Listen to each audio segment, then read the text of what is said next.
আসসালামু আলাইকুম। গ্রামে এখন মোটামুটি ভালোই শীত পড়ে গিয়েছে।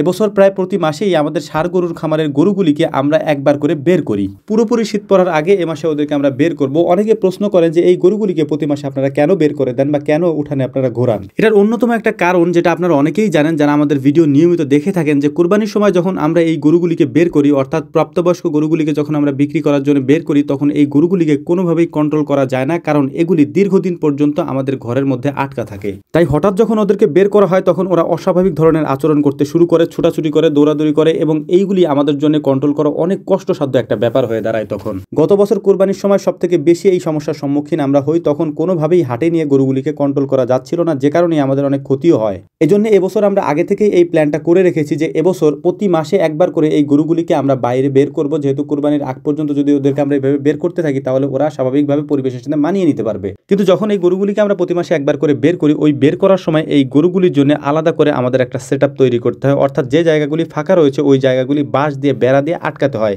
এর পাশাপাশি যে গেটগুলি আছে সমস্ত গেটগুলি আটকে দিতে হয়। তারপরেও যদিও ভেঙে চুরে অনেক ক্ষয়ক্ষতি আমাদের হয়, তারপরেও আলহামদুলিল্লাহ আস্তে আস্তে সেটা কমে আসতেছে। অনেকে বলতে পারেন গরুর নাক ফুরিয়ে দিলে এই সমস্যাগুলি সমাধান হয়ে যেতে পারে। এর পাশাপাশি যদি গরুকে নুক্তা পরানো হয় সেক্ষেত্রেও এই সমস্যার সমাধান হতে পারে, কিন্তু এই কাজগুলি আমরা করি না, কারণ আমার নিজের কাছে খারাপ লাগে। যদিও এটা করাটা বড় বড় খামারের ক্ষেত্রে প্রযোজ্য, কিন্তু আমাদের যেহেতু অল্প গরু, বিশেষ করে আমাদের এখান থেকে বাচ্চা উৎপাদন করা হয়, অর্থাৎ আমাদের এখানে যে ষাঁড় বাছুরগুলো হয় ওই বাছুরগুলোকে আমরা আস্তে আস্তে বড় করি। এই জন্য দীর্ঘদিন পর্যন্ত আমাদের এই বাছুরগুলি গোয়ালের মধ্যে আটকা থাকে। এই কারণে মূলত আমাদের সমস্যাগুলি তৈরি হয়। তো যাই হোক, আলহামদুলিল্লাহ জায়গাটাকে সুন্দর করে আমরা পরিষ্কার করে নিয়েছি। যেহেতু এখানে কয়েকটা গাছ ছিল, এই গাছের ডালগুলি একেবারে উঠানটা জুড়ে গিয়েছিল, আমরা আস্তে আস্তে পরিষ্কার করতেছি এবং আগামী কয়েকদিনের মধ্যে বিশেষ করে আমরা এই জায়গাটাকে সুন্দর আগের যেরকম ছিল ওরকম বানিয়ে ফেলার চেষ্টা করব। কারণ আমাদের খামারের এই ভেতর সাইডটা আমরা আগে অনেক সুন্দর করে গুছিয়ে রাখতাম, কিন্তু এখন কাজের চাপের কারণে আমরা সেটা করতে পারতেছি না, যেটা আমার নিজের কাছেও খারাপ লাগে। কারণ এটাই মূলত আমার একটা শান্তির জায়গা, এখান থেকেই আমি শুরু করেছিলাম। গরুগুলিকে বের করার পর দেখতেই পাচ্ছেন ওরা কিভাবে দৌড়াদৌড়ি করছিল। এই গরুগুলির মধ্যে সবগুলি গরু হচ্ছে ষাঁড় গরু। অনেকে বলতে পারেন যে তাহলে আপনাদের গাভী বা বকনার যে শেডটা আছে সেগুলি আপনারা খোলেন না কেন, অনেকে প্রশ্ন করেন। কিন্তু ভাই আসলে স্বাভাবিকভাবে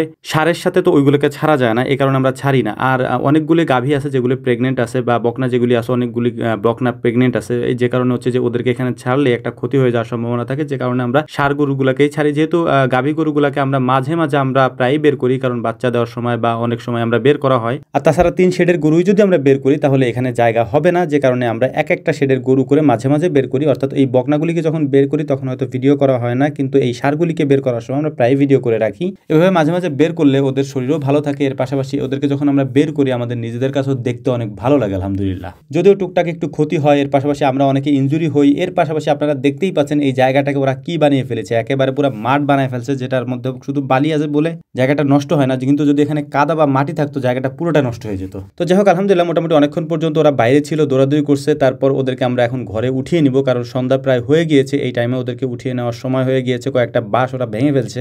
এই বড় ষাঁড়টাকে নিয়ে সব থেকে বেশি সমস্যায় আমাদের পড়তে হবে বলে আমরা আশা করেছিলাম, কিন্তু ওকে আমরা বেশ কয়েকবার বের করার ফলে ও আস্তে আস্তে করে স্বাভাবিক হওয়া শুরু করেছে, এবং এখন যখন বাহিরে আসে তখন মানে প্রথম যখন বাহিরে আসছিল ওরকম আচরণটা এখন আর করে না। তো যাই হোক, আলহামদুলিল্লাহ আপনারা আমাদের জন্য দোয়া করবেন, আল্লাহ তাআলা যেন আমাদের এই খামারে বারাকা দান করেন। আসসালামু আলাইকুম ওয়া রাহমাতুল্লাহ।